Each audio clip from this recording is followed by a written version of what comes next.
Eat right, nutrition lesson. Better nutrition, better students.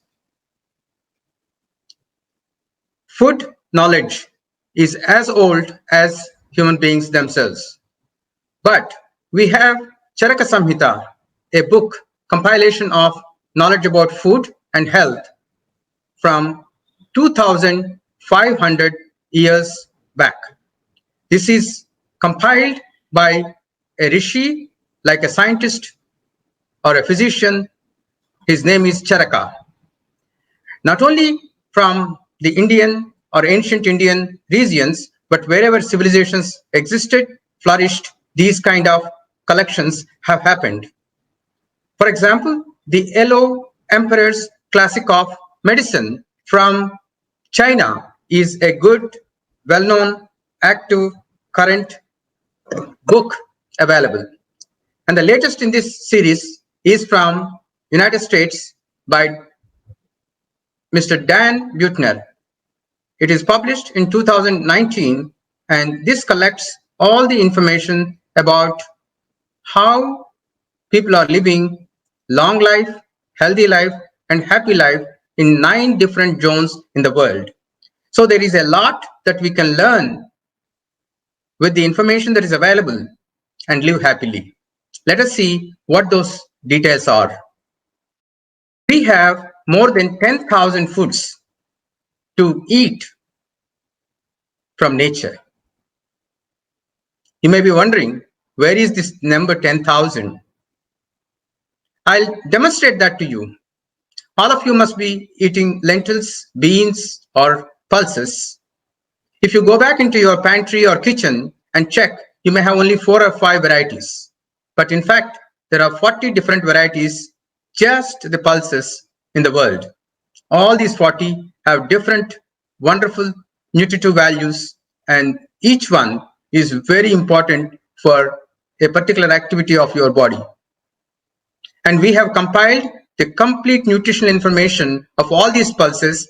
Several students of mine worked on this, and those tables are ready. When you see them, you will be happy to use each one of them. In addition to that, we've prepared a big database, of our food items. This work is going on for a certain period of time, several months. Now we have 11,637 food items in this database. There are plenty of them are vegetarian and some are non-vegetarian, and each one will have 187 nutrients if the data is available. But right now we have 46,571 nutrient data available in this.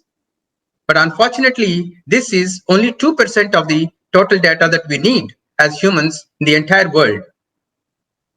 If we spend more time, more research, and if we reach the several thousands and thousands of nutrient information, these foods can definitely be useful for us to have good, healthy life without medicines. We have several categories of these foods, more than 20. And these are the nutrients that our database has. I just presented it to show that these are available and you can consider them and use them like medicines if need be, but not to read right here. Without the pharma industry, without the vaccine industry, for centuries or thousands and thousands of years, man has been fighting with viruses, bacteria, other pathogens. He fought with food. Every sort of food that is available. According to FAO records, one time or the other, humans must have consumed something like 36,000 different types of foods. Then why today, with coronavirus or any other virus, we are scrambling and worrying and having such a big problem? Industrialization in the past 100-150 years has done something. That something is probably the major reason why we are worried much more than those people who did not have any industry of medicine or vaccines. A recent report from Food and Agriculture Organization of United Nations clearly showed we have only a few like rice, wheat, maize, millet, sorghum account for 60% of our human supply, energy supply. We eat these in large quantities and neglect most of the other good foods. Even if you consider the cultivated foods, there are no more than 200. In comparison with several thousands, we are eating a very narrow range of foods. That probably is the first cause for malnutrition. Malnutrition causes, consequences are very well known. It is one of the subjects that is highly studied, probably in the third world countries and also in the developed countries, because malnutrition doesn't mean not having just food. It is bad nutrition. It's a mal is a French word. Whether you have more or less, it is bad nutrition. If you have more, it is obesity. If you have less, it is undernutrition. Half the world population is malnourished. How can we say this? Apparently, it is not linked to money alone. It is the habit and it is the way that we consume. It is our psychological makeup towards the food that is causing the trouble.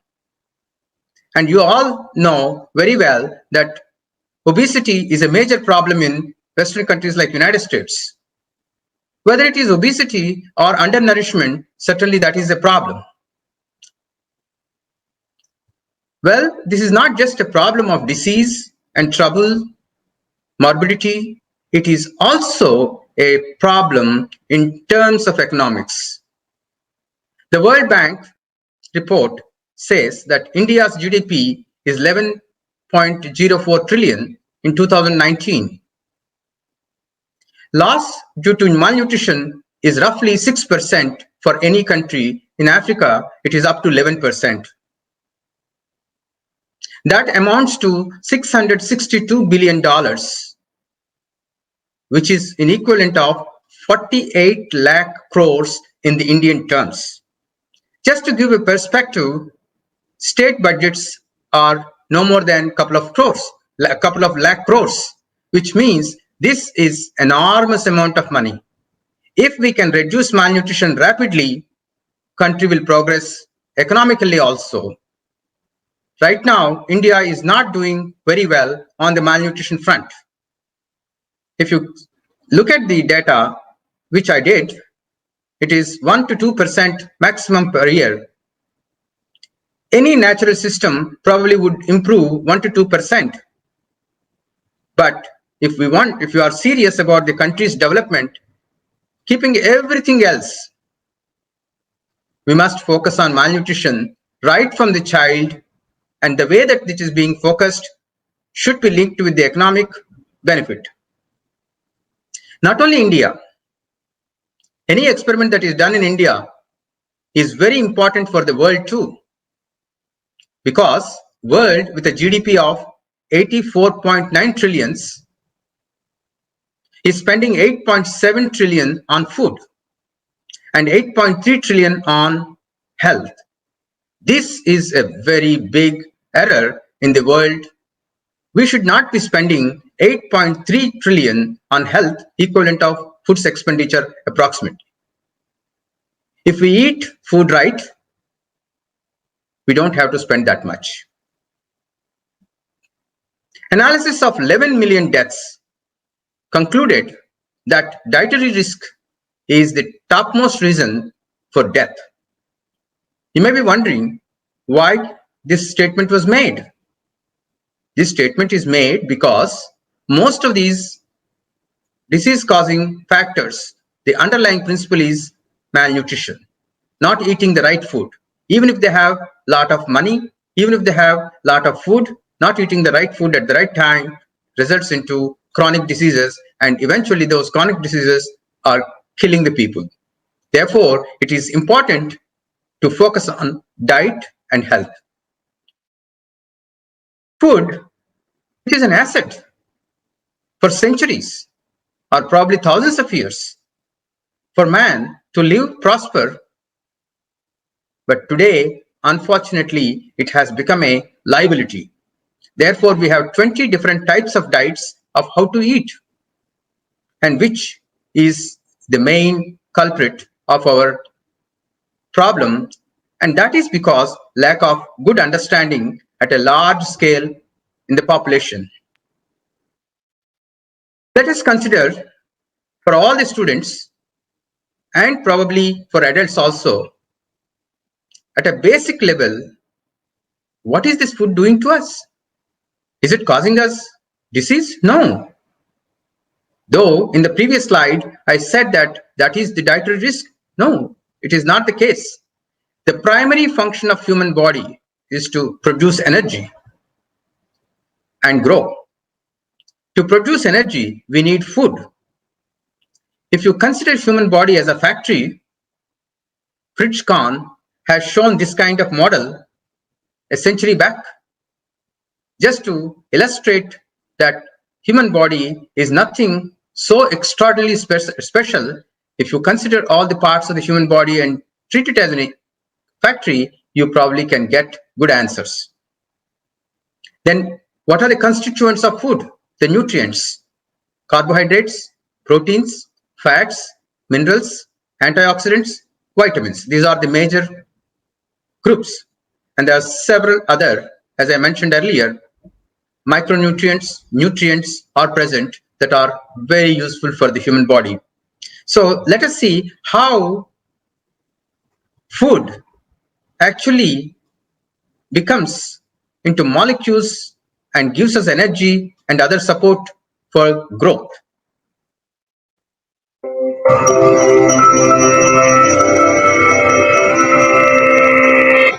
Across the whole planet, humans eat on average between 1 and 2.7 kilograms of food a day. That's over 365 kilograms a year per person, and more than 28,800 kilograms over the course of a lifetime. And every last scrap makes its way through the digestive system. Comprised of 10 organs, covering 9 meters, and containing over 20 specialized cell types, this is one of the most diverse and complicated systems in the human body.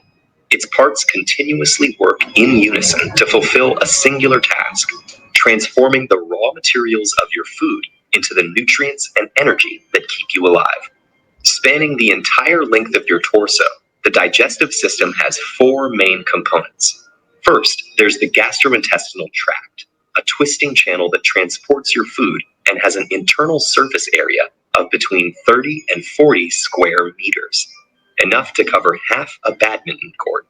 Second, there's the pancreas, gallbladder, and liver, a trio of organs that break down food using an array of special juices. Body's enzymes, hormones, nerves, and blood all work together to break down food, modulate the digestive process, and deliver its final products. Now, you saw how the food that you eat is brought into the molecules. Those molecules enter into your metabolism, and there are specific metabolic pathways they enter, and eventually they all come to make a molecule called ATP, the energy currency of the human beings and other all living organisms. And those ATPs are the ones that are helping you to do things. Whether it is a molecular event or whether it is a physical event, you need ATPs. That is energy. But we call that as calories. Now let's understand what is a calorie. If you want to understand food, first you must understand the wide range of foods. Next, you must understand how that food is converted into molecules, and those molecules, how they are helping you to do the work. You got both of them earlier. Now, the third one is understanding the energy. Energy is measured in calories.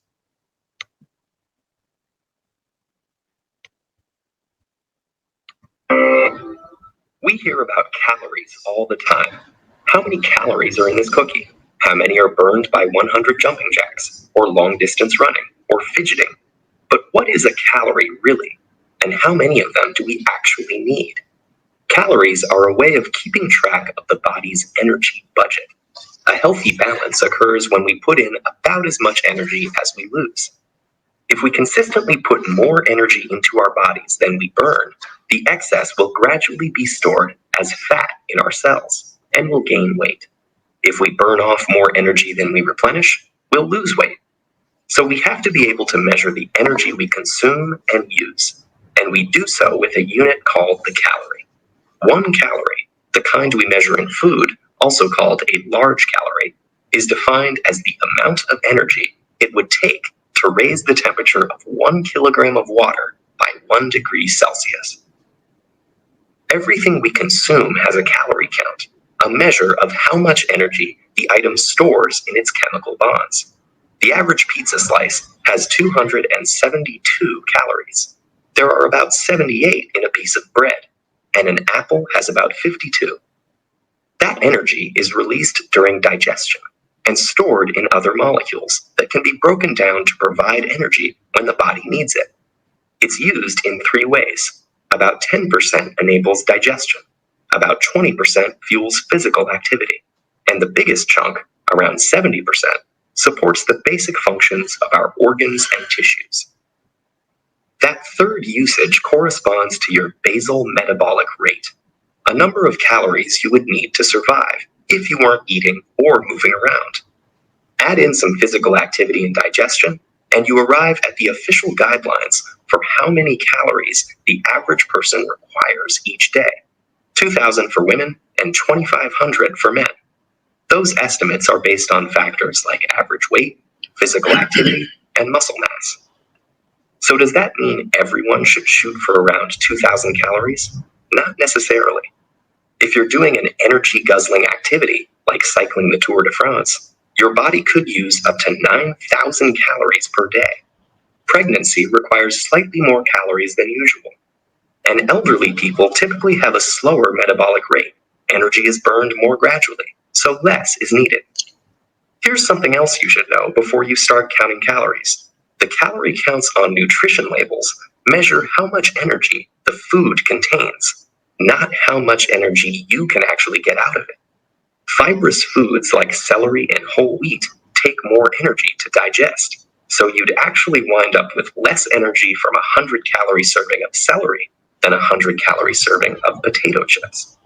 Not to mention the fact that some foods offer nutrients like protein and vitamins, while others provide far less nutritional value. Eating too many of those foods could leave you overweight and malnourished. And even with the exact same food, different people might not get the same number of calories. Variations in things like enzyme levels, bacteria, and even intestine length means that every individual's ability to extract energy from food is a little different. So a calorie is a useful energy measure, but to work out exactly how many of them each of us requires, we need to factor in things like exercise, food type, and our body's ability to process energy. Good luck finding all of that on a nutrition label. Now, you know from foods, you have plenty of them, and you know that they are broken down into molecules by your body, and those molecules can give calories. Now it is up to you how to eat, what to eat, and when to eat. When you say that energy is important, maybe all students watching this or looking at and listening to this may think that I'm a student. I'm not hardworking. I'm not doing any manual labor. No, that's not right. Human body is very special, and the brain, which is the key for Homo sapiens, takes roughly 25% of energy consumption of any human activity, which means if you take 100 calories, 25 calories will go towards the function of the brain. Often, I don't know whether you heard the story from your elders. When you study hard, day and night, if you put a piece of butter on your forehead, it will melt.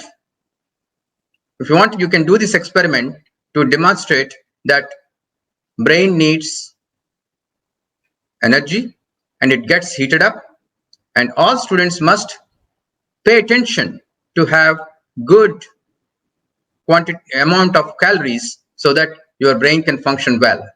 Taking all these things into consideration, governments around the world prepare food pyramids. What they mean is they will explain in simple terms of what type of food you should consume and how much. For example, the Indian food pyramid that I am showing here has grains at the bottom, milk, and the next level is vegetables, and then following level is meat, fish, oils, and other food items eat sparingly.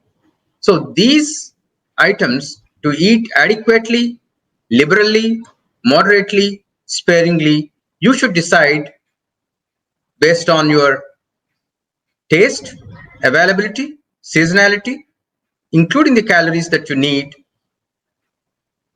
and consume. Then you can have good health, and not only good health, also your brain can be very good. If your brain is doing well, you can study well. There is a new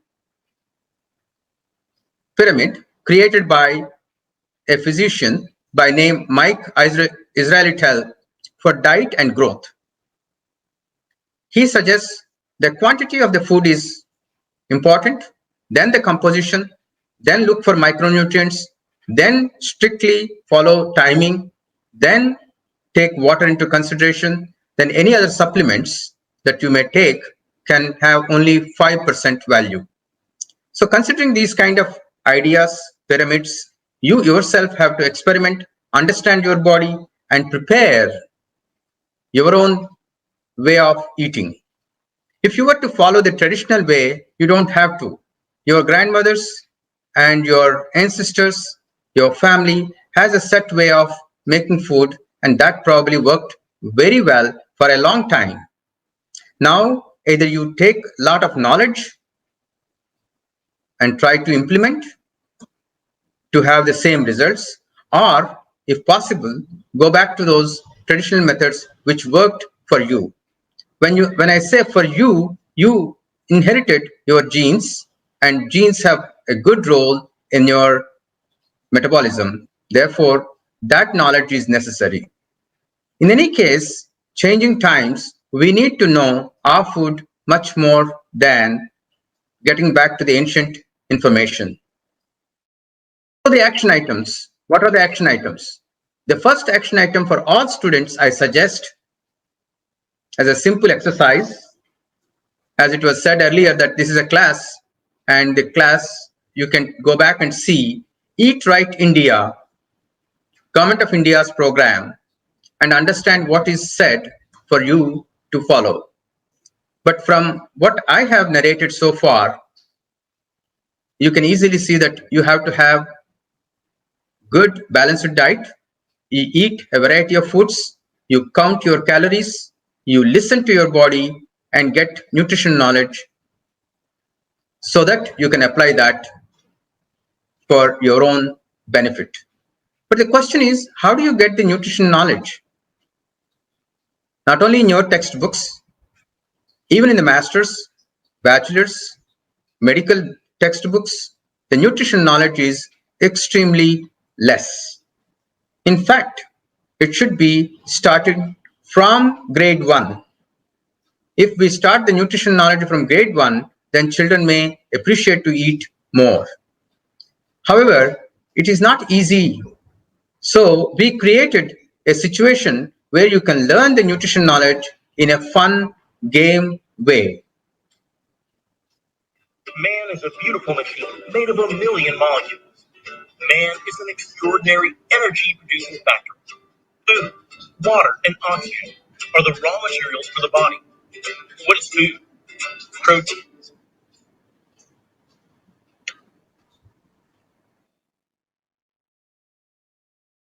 Man is a beautiful machine.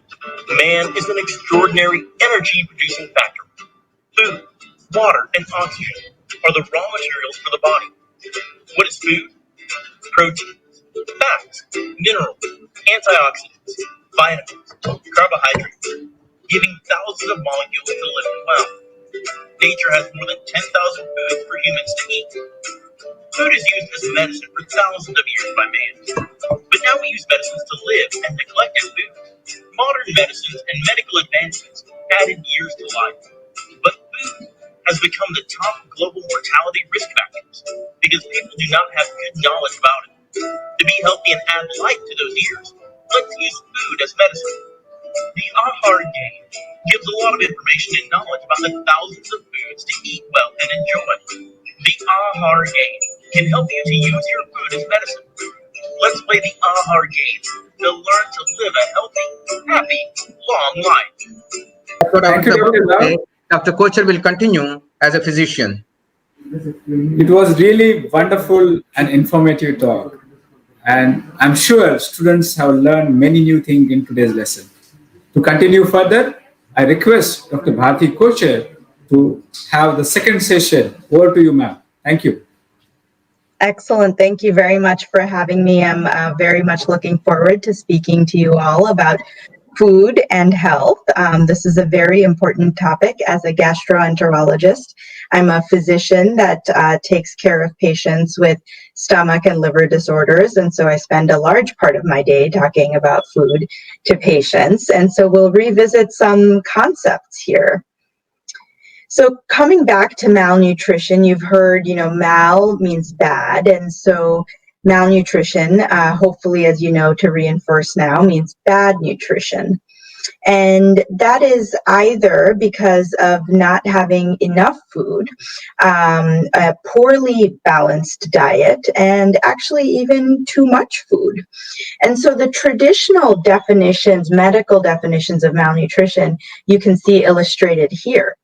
All the way on your left, you'll see a normal person who is of a normal height and weight for their age. And wasting is a form of malnutrition where the height might be normal, but the weight is much lower than the height.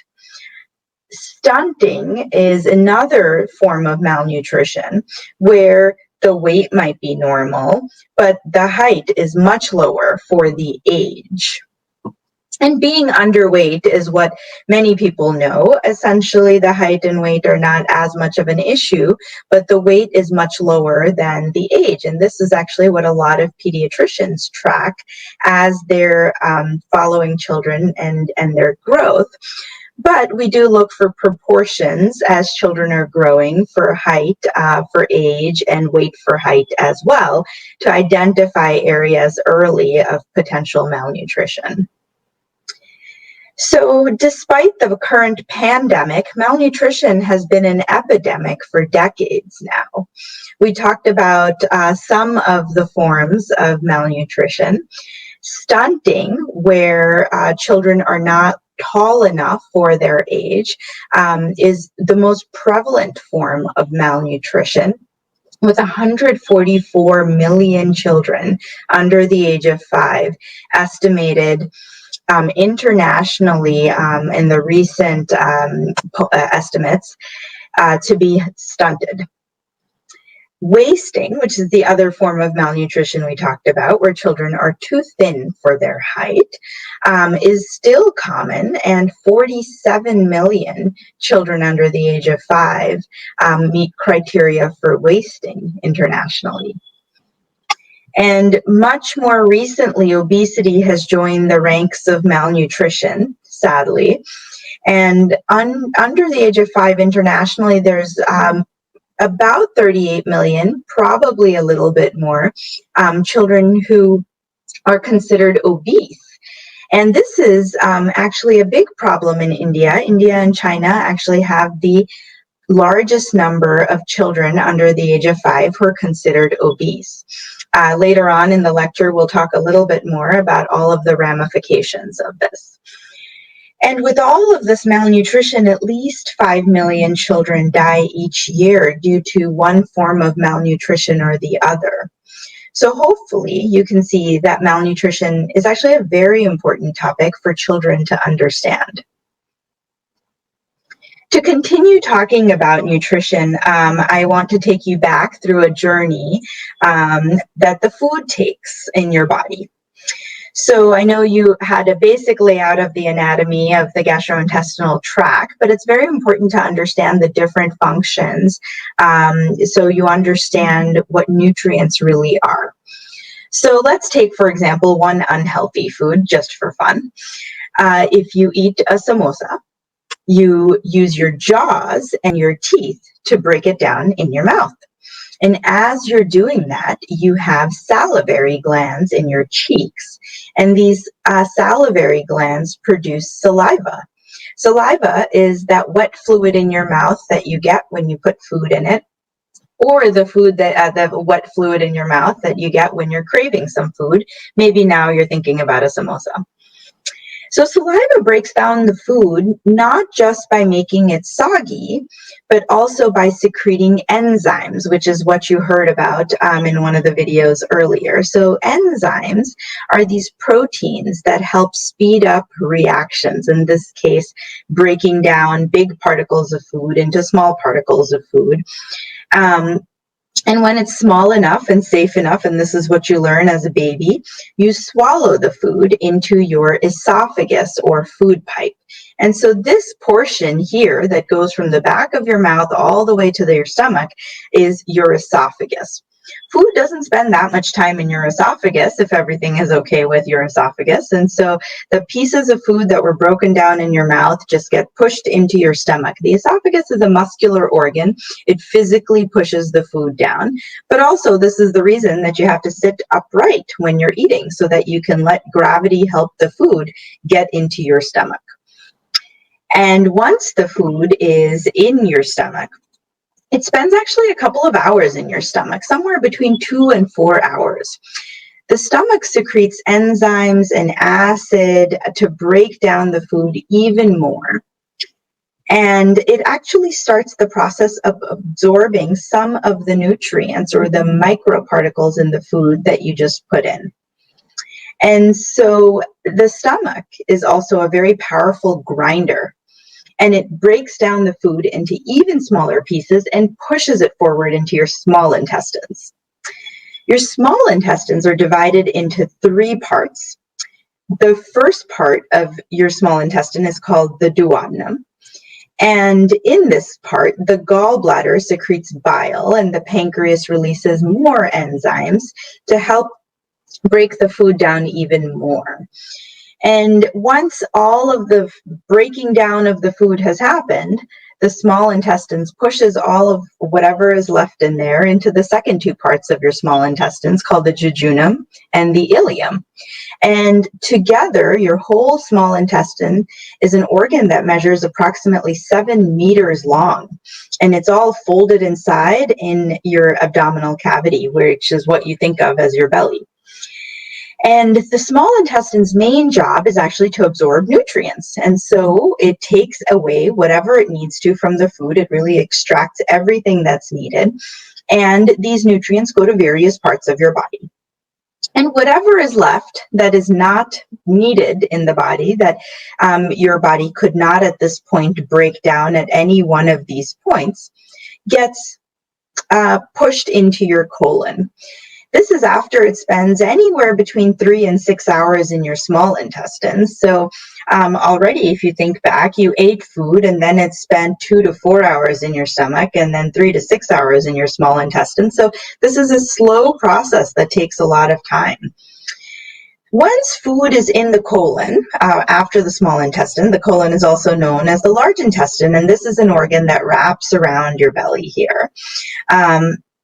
The colon is the main job of the colon, which is a very big muscular organ, is to take back any water and electrolytes like sodium and potassium that's left in the stool that was put into the colon and keep moving it forward. And at this point, it really becomes stool.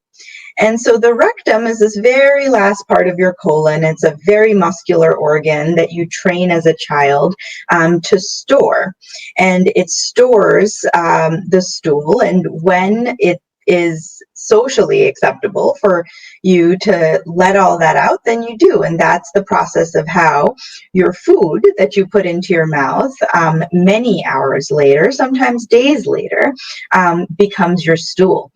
And in this process, you've extracted all the nutrients, and this is the important part that now we'll be talking about. So poor and unbalanced nutrition can lead to many physical health problems, such as heart attacks. So you see here a gentleman holding his chest in pain, and that's an early sign or late sign actually of a heart attack. Also related to heart attacks are diabetes, and this is an estimate from the Times of India that the number of diabetics in India in 2015 were 69 million, and in 2040, so only 20 years from now, that number will be 125 million, just as an estimate, the number of diabetics in India.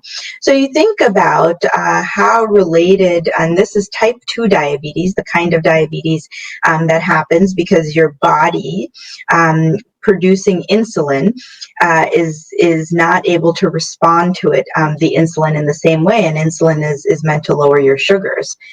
And the other thing that's very obvious related to heart attacks and diabetes is obesity. And this is truly becoming an epidemic, not just in the Western world, but in countries like India as well.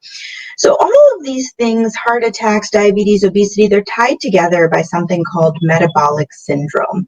And metabolic syndrome is basically your body's inability to really adjust to what you're eating. All the enzymes that are being secreted, the hormones that are being produced, are not able to keep up with the body's normal function.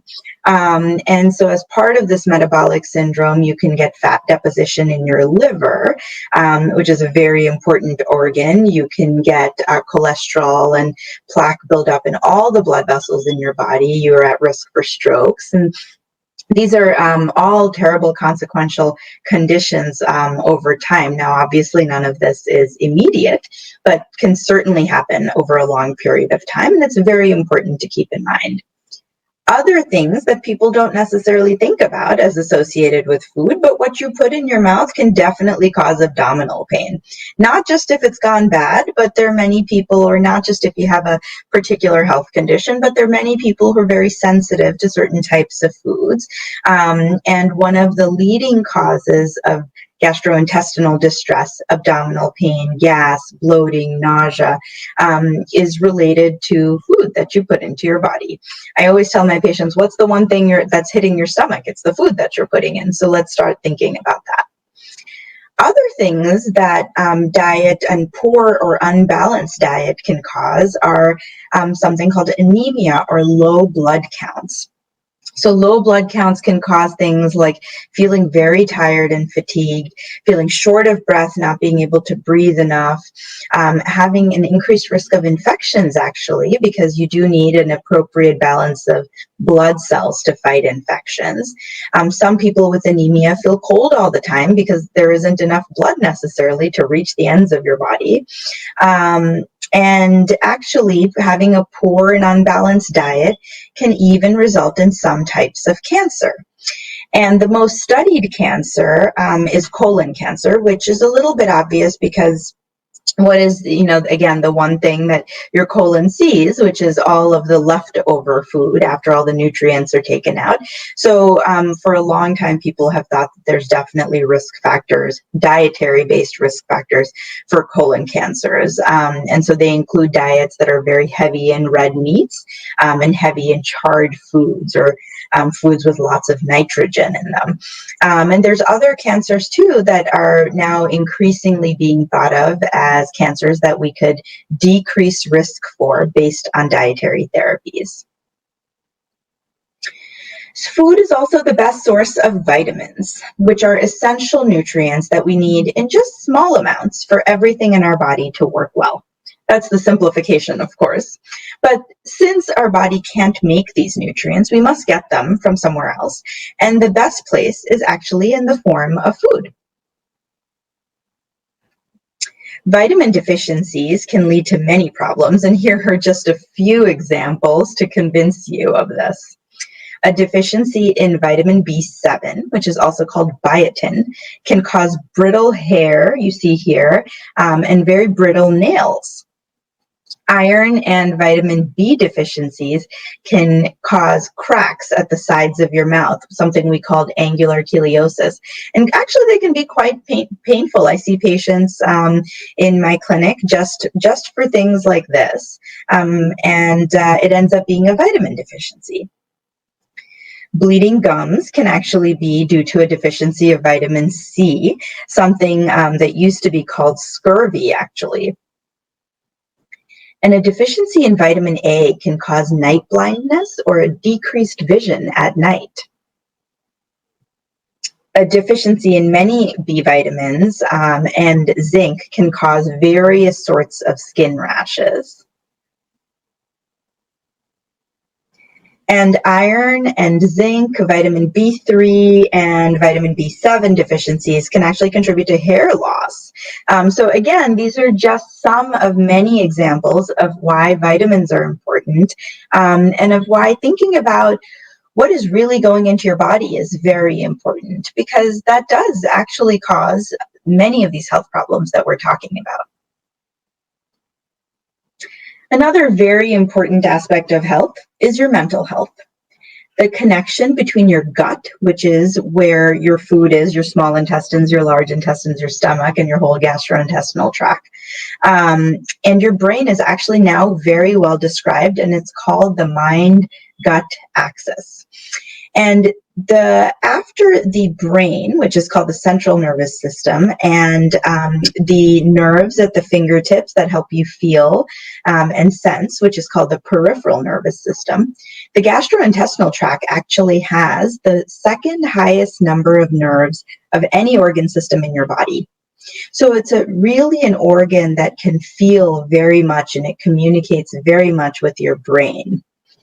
And this is why what you can eat can definitely influence how you feel, because again, the only thing that your gastrointestinal system is seeing is food. And remember, this organ is communicating all the time with your brain.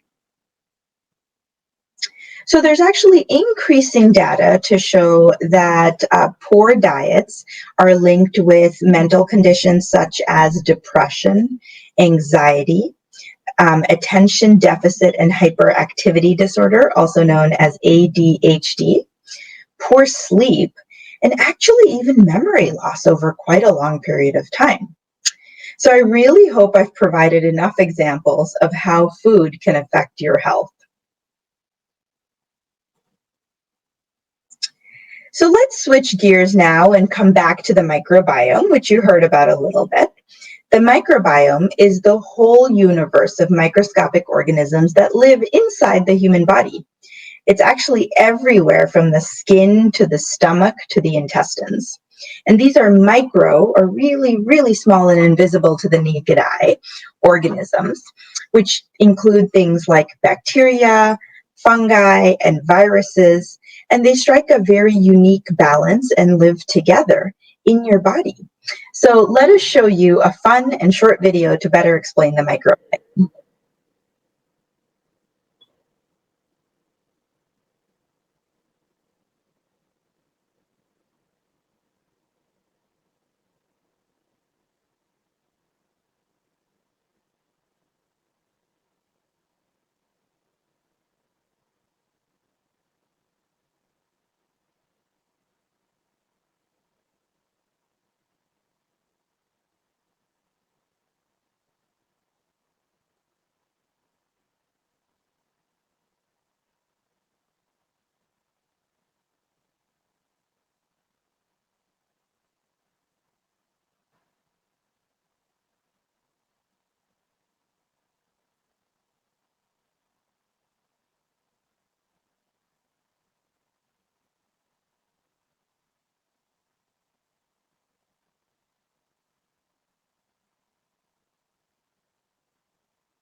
I hope that was a good explanation on what the microbiome is.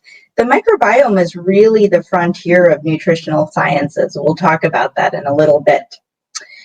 So, as you've heard, an imbalanced microbiome where the bad bacteria outweigh the good bacteria has been linked to illnesses such as fungal infection. So this is an example of a fungal rash. And I certainly don't expect that you will know when you see a rash that it's fungal or not, but it's definitely something that we can consider. And there's fungal infections actually in your esophagus or your food pipe, and you can have fungal infections in other parts of your body as well. And increasingly, the dermatologists and skin doctors are thinking about the skin microbiome, and they see patients who have recurrent infections, bacterial and fungal, on their skin, and they're wondering, why does this person have the same infection over and over again and the other person who lives in the same household does not? And they think it might be because of an imbalance of good and bad bacteria on the skin. And so in the same way, there's many bacteria in the mouth, which is actually part of the gastrointestinal tract and very important part of your eating process, as you know. And so when there's an imbalance of bad bacteria and good bacteria, you have gum disease. And that's what you see there, that increasingly red and inflamed gums. And so, we used to tell people that it's because they didn't brush properly, but actually it might just have to do with their microbiome. Inflammatory bowel disease, and this is what I specialize in, is a chronic condition of the gastrointestinal tract where the body's microbiome in the gastrointestinal tract is imbalanced. And your own immune system is now fighting your own organs. So it's an autoimmune disease due to, we think, some kind of an imbalance in the gastrointestinal tract's microbiome. So not just the bacteria, but the viruses, the fungi. Now, there's a lot that we still don't know about inflammatory bowel disease and the microbiome in general, but for the most part, the microbiome is most studied in a situation like inflammatory bowel disease. An imbalance in the microbiome has actually been linked very recently to causing fatigue. And there's some people that are just always tired, and there's other people that have so much energy. And there's some thought that perhaps they have different microbiomes. The other very well-established thing that's linked to an imbalance of the microbiome is dental cavities, or where you have holes in your teeth. It can be very painful. We always used to tell children this is because you eat too much sugar, but it turns out it actually has to do with an imbalance in the microbiome. And actually, imbalances in the microbiome have been linked to cancers as well. And this is a resection specimen of a patient of mine who just had a colon cancer. There you see a big colon cancer and some smaller polyps. And this, we think, is actually due, again, to an imbalance in the microbiome. So now you can ask me, well, this is a nutrition lecture, and now you're saying nutrition doesn't matter. But nutrition absolutely matters, because what is the only thing that your gut intestinal tract is seeing? The inside, where all these bacteria live, they only see the food that you put in. So we actually have very good studies to demonstrate that you can influence the kind of organisms that are in your gastrointestinal tract by changing the types of food that you eat. Unfortunately, we know what some of the good bacteria are and what some of the bad bacteria are, but that balance might be very individualized for people. And so we might not actually know what it is overall. And so this comes to really a question that essentially every patient I meet, and most of my friends and family, actually ask me, what is it that I should eat, and which diet should I follow, and how do I know what to eat, and what is going to make me better and healthier? So these are all very, very good questions, and actually they're quite complicated questions, because like I said, food is very important. What you put into your body is very important. And there's an old American saying that says, "You are what you eat." And essentially what that means is what we're saying today in this lecture, which is what you put into your mouth, your nutrients and your nutrition, really influences every aspect of your life, from what kind of energy you have to potentially whether or not you may get a cancer. And that's a very broad, range of things. And so it is a very important question that we don't have extremely educated answers to, because they're actually very hard to do studies, good studies of nutrition. And so I will give you the simple version of what I tell my patients in order to keep it very applicable and understandable, as well as based on, some amount of literature.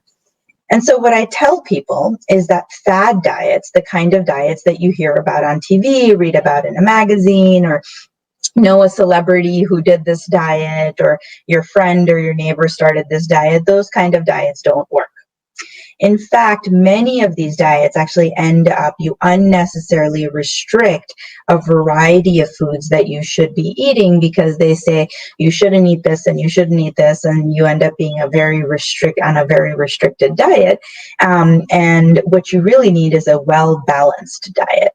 And so what I tell everyone that asks me is the best diet is one that can become a part of your lifestyle, not something that you do for one weekend or 1 week or 1 month or 1 year, but something that is what you do every single day and has lots of balance to it. And as studies go, most of the Western medical literature is based, as you know, on kind of Western concepts. And so in the Western literature, the Mediterranean diet has proven to be, in various studies actually, the diet that's the right balance of all the nutrients. And so this is a diet that is rich in olive oils, legumes, unrefined cereals, many, many fruits and vegetables, and nuts, and actually moderate amounts of fish and dairy. And in the United States, we say the leaner white meats can count as part of this diet too. But it's really, you'll see anytime you see a picture of a Mediterranean diet, you see the one salmon, because they do actually encourage healthy fish intake as well. And so this is actually the one diet that has been shown to decrease the risk of heart disease. And it's also a diet that can very much become a part of a daily Western living. And so it's something that I tell my patients to seriously consider. There aren't that many dietary interventions we have that can reduce the risk of having a heart attack. So it's a pretty significant finding.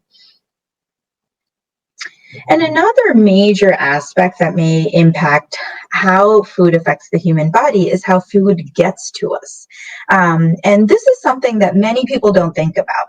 But traditionally, our bodies are used to getting food straight from the source. You pick the vegetable and you eat it. And so it used to be quite simple 100 years ago. But with more and more the growth of cities and supermarkets, food now gets processed in large plants. And, food processing looks like this. And so this is carrots and broccoli and cauliflower that is being processed from the farms now in a plant. And this is how it gets to us before we go to the shop and buy it and eat it. So even healthy foods like fruits and vegetables are undergoing some processing in some form to make it from the farms to the stores and then our houses and eventually our mouth. And this is called processing. So like I said, healthy food certainly gets processed as well.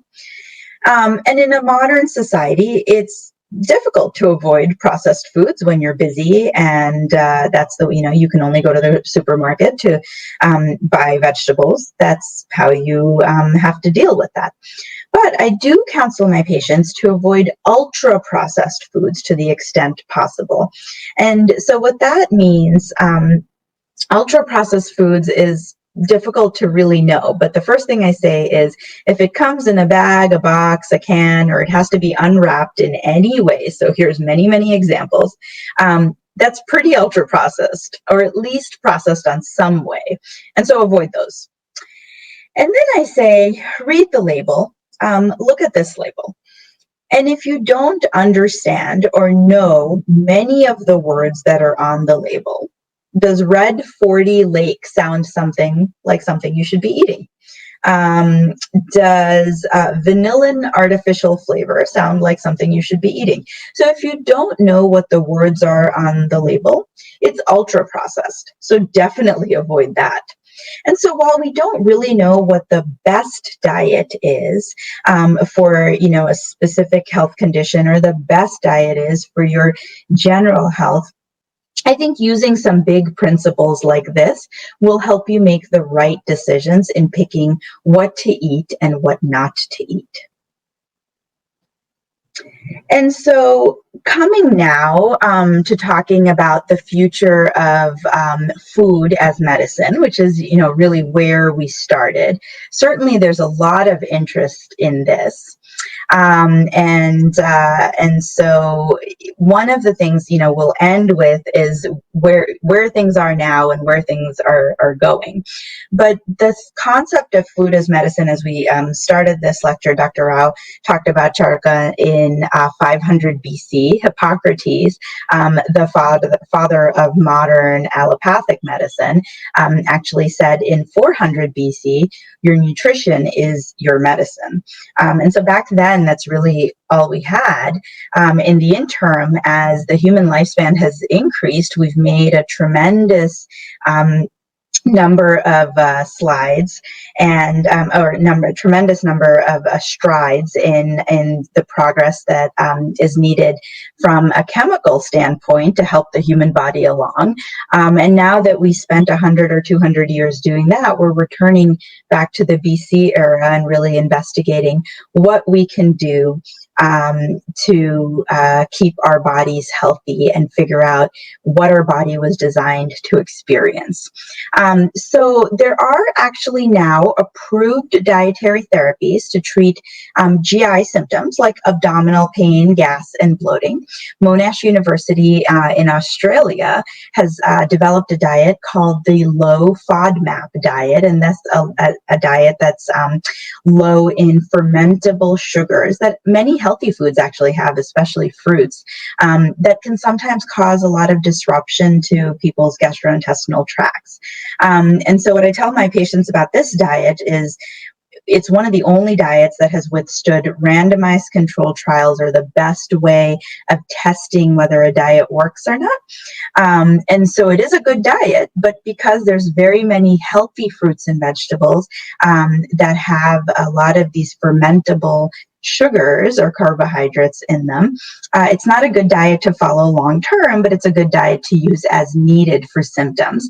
And I think it really illustrates to patients actually that, their diet does make a difference in the symptoms that they're experiencing. And so that's, one thing that I talk about a lot in clinic. There are, as I mentioned, dietary therapies to prevent heart disease and reduce the risk of worsening diabetes. And in the Western world, this has really been the Mediterranean diet. And so in the Mediterranean diet, as I mentioned before, it's a very fruit and vegetable heavy diet with unrefined grains. And so that's not rice, actually. You need to have that unrefined grains for the high fiber. It's a very high fiber diet. And the nuts, and it's a very high protein diet. So that balance really seems to not just help with weight loss, but actually even in people who don't need to lose weight, helps in preventing things like heart disease and stroke. And so I do advocate for my patients to use this diet, especially, since I practice in Boston, Massachusetts, and the majority of patients that I take care of definitely have a more Western diet, and I say, go to the Mediterranean diet. I do actually see a substantial number of patients of South Asian origin, and many of them will tell me, well, I can't do the Mediterranean diet because I eat dosas and idlis at home. And if that's the case, I do actually send my patients to work with dietitians to tailor to the Indian diet principles of the Mediterranean diet, which are essentially high fiber, high fruit, high veg, vegetable, high protein, and low fat, low anything processed, and we've had a lot of success with that. Increasingly, so the first two are really, out there and in practice, and lots of evidence to support. There are increasingly dietary therapies that are being advocated to treat inflammatory conditions, including the one that I treat, inflammatory bowel diseases, or IBD. And so as part of these dietary therapies, actually in children with inflammatory bowel diseases, there are approved dietary therapies for this, a certain combination of nutrients that seem to somehow keep inflammation from the GI tract. And it's actually unclear exactly how that works. But what I tell a lot of my patients for these situations is, if the inflammation is very robust and very strong, and we're talking about getting to surgery and things like that, a dietary therapy is unlikely to work. But a dietary therapy will work very well in situations where the disease is mild. We're not talking about surgery or immunosuppression. So that's one of the things that, I do bring up in my patients with milder diseases and milder inflammation. And there's actually whole diets. One is called an anti-inflammatory diet, and a subset of that is called a specific carbohydrate diet. And these diets have not been able to be studied as well, but certainly we do have ongoing dietary studies comparing the specific carbohydrate diet and the Mediterranean diet for the treatment of inflammatory gastrointestinal conditions.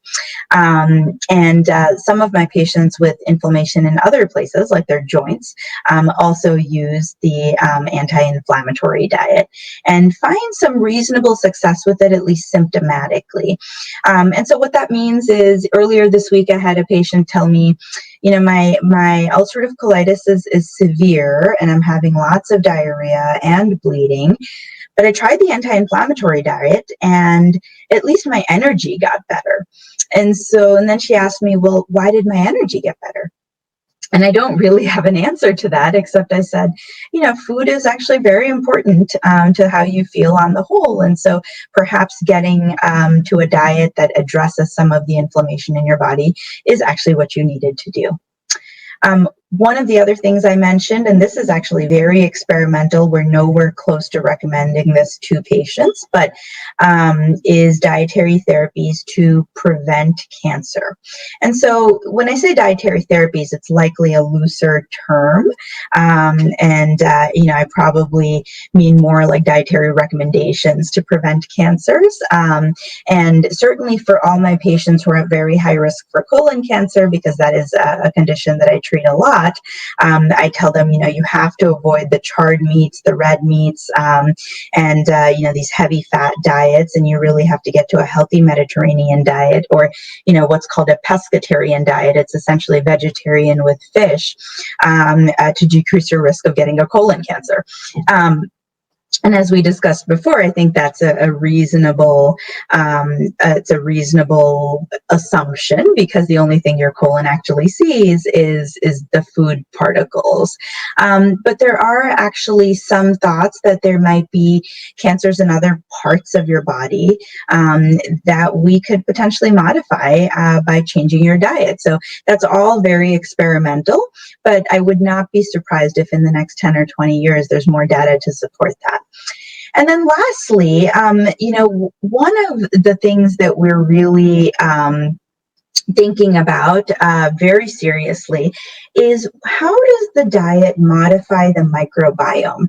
And this is why I spent some time trying to discuss the microbiome, because the microbiome is a very important part of your body that's responding to the nutrients that you're putting in. So that interaction between the food and the microbiome inside the lumen of the GI tract, and then the cells on the in the GI tract, so all of the white blood cells and all the other inflammatory cells interact with the microbiome that's interacting with the nutrients.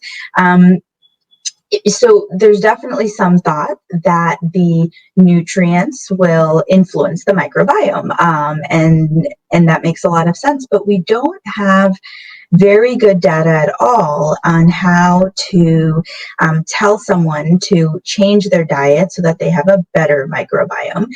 The first thing is because we don't know what the best microbiome is for each person, but we know that there's a good microbiome and a bad microbiome. And then the next thing is we don't necessarily know, what sorts of foods influence what kind of changes in the bacteria, but we certainly know that depending on what you eat, sometimes that bacteria can overgrow. And when bacteria overgrows, they can cause a lot of gas and bloating. And then sometimes the bacteria can you can kill off that bacteria depending on what you eat as well. And that in itself can't be good too. Again, there's a balance of the good and the bad there. And so one of the things that's very much in the laboratory still is just trying to understand how various foods help the microbiome. And so a question many of my patients ask me actually is, can I use a probiotic? And a probiotic is a tablet that's available in the Western world in many pharmacies, and they market it as good bacteria that they're using to help and repopulate all the bacteria in your gut. And the answer that I always have is I don't know, because quite frankly, the knowledge on the microbiome is just starting to come out in the past 10 years or so. And so I think in the next decade or two, we'll really have an understanding of the microbiome, not just in the GI tract and the interaction between the microbiome and the nutrients, but the microbiome everywhere in your body, your skin and other organs, and how important the microbiome is to keeping and maintaining a healthy body, and additionally, how important the food is to changing the microbiome that you have. So there's a lot on the horizon for dietary therapies. And, certainly there's a lot of evidence to say that what you eat is who you are, and that's very important. And so, the thing that I'd like to leave you with is eat right, eat healthily, eat a balanced diet. Fresh fruits and vegetables are very important. Fiber is very important. And these habits start very early in life. It's very hard to change your habits, as a fully grown adult. And so, with my two little kids, I tell them, this is healthy and this is not healthy. And then they know that, we can eat unhealthy foods sometimes, but it's important to know what's healthy and how to eat. So thank you very much. I really appreciate your time.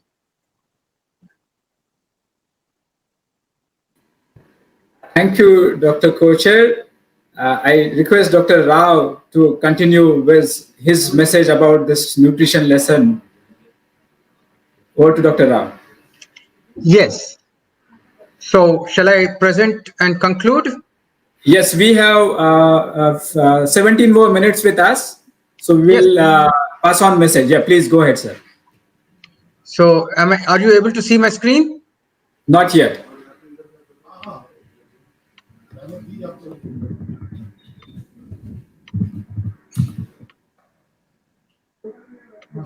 Can you see now? Please. Can you see the screen now? Yes. Okay. So now myself and Dr. Kocher have given you so much information, but what is practical tomorrow or even today evening, what you can do? We have spent a lot of time understanding the food, nutrients, everything. But what can you tell your parents, and how do you change at least one thing immediately because of this lesson? We have spent a number of years in understanding how to make this happen at a large scale for population, India or any other country. My team, students, we have researched all the details of 25 grains. There are only 25 grains that we eat. And one of them could be better than the other. There's no doubt. But the two grains that we consume the most, the wheat and rice. India produces 100 million tons of rice, equal amount of wheat. Both are not that healthy compared to some other grains. So one of the grains, rather the healthiest or the most practical grain, is quinoa. We came to know about it very recently, and this was heavily researched by NASA. You know why they have done this research? NASA and food? You may be surprised. Because NASA wanted to know what kind of food we have to give to the astronauts if we are sending them for 1 or 2 years on a spaceship to some far off places. Obviously, they cannot give live animals because the cost of maintaining an animal is too much. They have to give plant material because plant is the unique one in the entire system that we have, where it can take energy from sun and create food for us. So this selected quinoa after a lot of experimentation because it has many nutrients that are very important for human body from a plant source. This is not that easy. The results were published by Dr. Greg Shellick. You actually see him as Mr. Shellick, but at that time, Mr. Shellick was a student doing PhD on this. Actually, when I read this report, I called him at NASA and asked him, is this really true? Or is just another report? Just because it is NASA, I did not want to take it. Just discussions, got his original papers, and I'm thoroughly convinced, yes, this grain is good. Then in 2013, this grain was shown to be the grain for reducing malnutrition. When we were all talking about malnutrition and students and obesity or all those things, we want to have a very good food. When we say very good food, a food that will not make you lethargic because of high carbohydrates.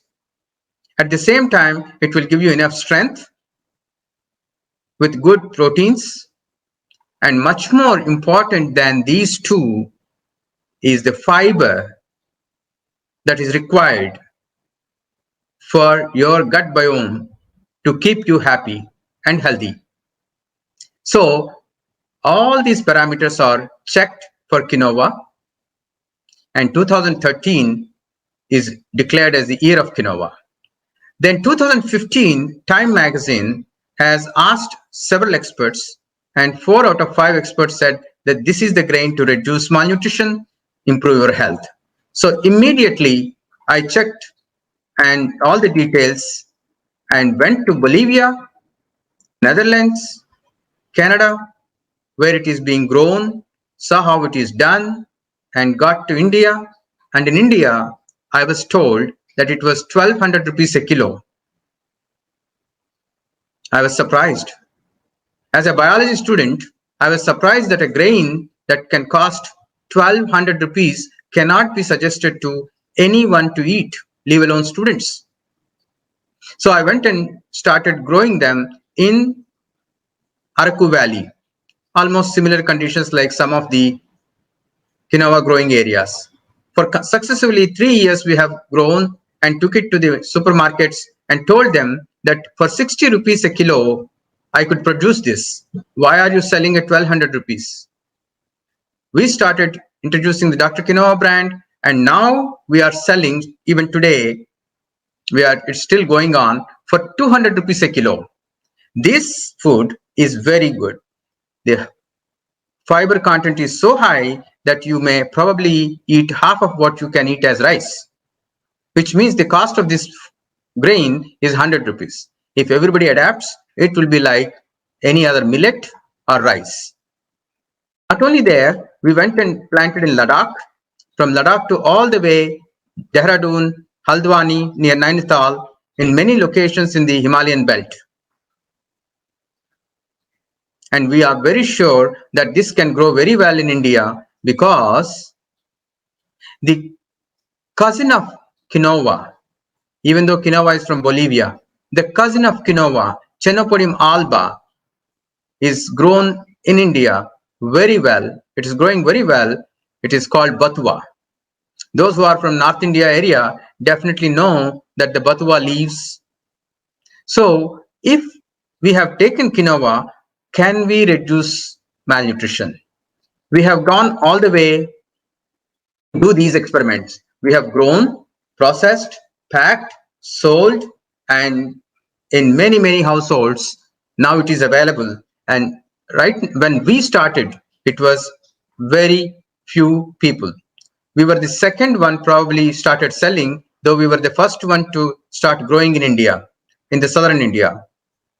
Now there are 100 brands. So as in the beginning I said, if there is something that you have learned from this lesson and you want to implement right away to improve your health without changing much, you can use quinoa. I'm sure in many, many towns it is available, not only big cities. The important thing about quinoa and other millets and comparisons, it is very easy to get adapted into your South Indian food or North Indian food. We have made rotis, chapatis, and we have completely replaced rice with quinoa. So when you go home, you can tell that this is really something that easily can be adapted to reduce your malnutrition. You may be looking fine now, but I'm sure that when you start eating quinoa, you will be much better. But there may be some people like doctors, friends, parents may question you. Then please refer them to this book. This book is published by me along with another pharmacology professor, Prakash Diwan, and the nutrition scientist, deputy director and former director, earlier director of National Institute of Nutrition, Dr. Longwa. He is still at National Institute of Nutrition, Hyderabad. Three of us have checked all the details about quinoa, probably 500 research papers, and published this book. So if someone has any doubt, it is not just an emotional pitch. It is thoroughly reviewed on the scientific front to the extent that was available. We compared with other grains. I have written extensively on this in comparison to millets, rice, and wheat. So this book can be your answer if someone questions, why are you trying to shift? And once you shift, there are other grains that you can experiment to make a better outcome of your food and your own personal habits of the diet. There is a complicated issue in the rural India. In the urban India, probably you can just go by. But in rural India, there is a big problem. The problem is poverty. So we found that when the farmers grow in the Arku Valley areas, the farmers grow, we paid them quite 4 times more than what they can get otherwise. That amounted to higher income. When they get higher income, they can have better food. Not only quinoa, but they can buy other items also. That's how growing quinoa, an expensive product in the market even today, 200 rupees or so, can reduce poverty on one hand, and the other hand can reduce malnutrition for those people as well as the population. There are many people who worked on this, and not only myself, several people worked tirelessly on this and developed this to make it into the market. But there is another issue that is associated with the current Indian quinoa, that the grain is not pure, in the sense it is not researched, and all the plants, when you plant, they will not be uniform. As you can see here, not all the plants are uniform. Not all the plants are like Bolivian plants. So I have proposed to the students, every student, if they take 100 quinoa seeds, grow and make observations about all the features of the plant, we will train them. We have written a manual for that. We will give you 50% of the quinoa, and you yourself will grow and use for your own food. This is how Dr. Norman Borlaug developed wheat varieties. If the students who are listening to now and students who are interested in, if they have to do this, country will have enormous benefit from the students' work without involving any major scientific institutions. If they come forward, it's all the more better. Otherwise, I can tell you, students can do this. That's how Norman Borlaug has done with uneducated Mexican children. He has developed 6,000 varieties of wheat. The other one is that if you are in the northern India and the higher altitudes, it is growing very well. So it will be your staple food. It will be your new food. It will be your healthy food. So with one product, we made a big attempt to impact the habits of eating. Right now, in United States, quinoa has become so common, and every restaurant that we visit here has a quinoa dish. If that comes to that kind of a situation in India, then one grain can make such a big difference. But the reality is, even to make an impact, a small dent on the Indian scenario, India must grow at least 1 million tons of quinoa. That is 1 followed by 6 zeros, followed by 3 more zeros if you want to make it into kilos. So if we have that kind of growth, it will be nice. Not only quinoa, India is producing 10 million tons or more of millets. Various millets are available in the market.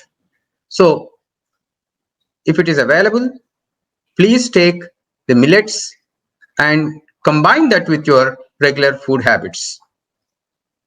Quinoa can replace, yes, but you don't have to change your habits so easily. You can adapt and increase the range. Another experiment that we have done, it is very surprising that in a given district, the tribal people have at least 72 different varieties of foods that we have never heard of, never ate. So we collected all the 72 and we wanted to bring them to the market. Some are leaves, some are tubers, the roots under the ground, some are flowers, some are stems, just like many vegetables that you have. Just imagine that there are 75 or 72 vegetables just from one district area. India has more than 600 districts. So you have several thousands right there. If you can adapt to these new food items, it will be wonderful. I'm saying new, but they are not really new. They are actually from the traditional times. If we don't act now, when these old people die away, the knowledge about these foods also will die away. So my request is, try to think on these kind of ideas. I gave 2 different ones. One, quinoa, which is very practical. It is happening. For the last few years, we worked on it. 2, wherever you are, whichever part of India you are, you can immediately experiment with the idea of what is the new variety of food item that others have eaten that I did not eat. At the end of this lesson, I want you to do one exercise when you go home. Please get into your kitchen, pantry, grocery place, wherever. Please list every single food item on the shelf and the non-vegetarian items that you may buy and eat, and make a list and see if the list crosses 100. That is normal probably. You may be surprised. You may think that it's not going to be 100. It surely will cross 100 because you have to include spices and other things. But if it touches 200, I have no doubt that household or your household is a very healthy family. So please do this exercise, and if you can submit, it will be wonderful. Dr. Prashant Kotguri will find out how this can be analyzed and put together. So my request is, this is not just a lecture. Right from the first slide that I have shown, I have an intention of something that you can do and change. Dr. Kochar has given a lot of medical information to you. And thinking about all this, you definitely should reflect on your own with these two detailed presentations and make some change. And that change can be as simple as eating more variety of foods, if not new items. If you can do that, you definitely will be on the right track to develop your health. And why do you have to bother about the health? Not only just to be happy, but your brain functions very well in case you have good source of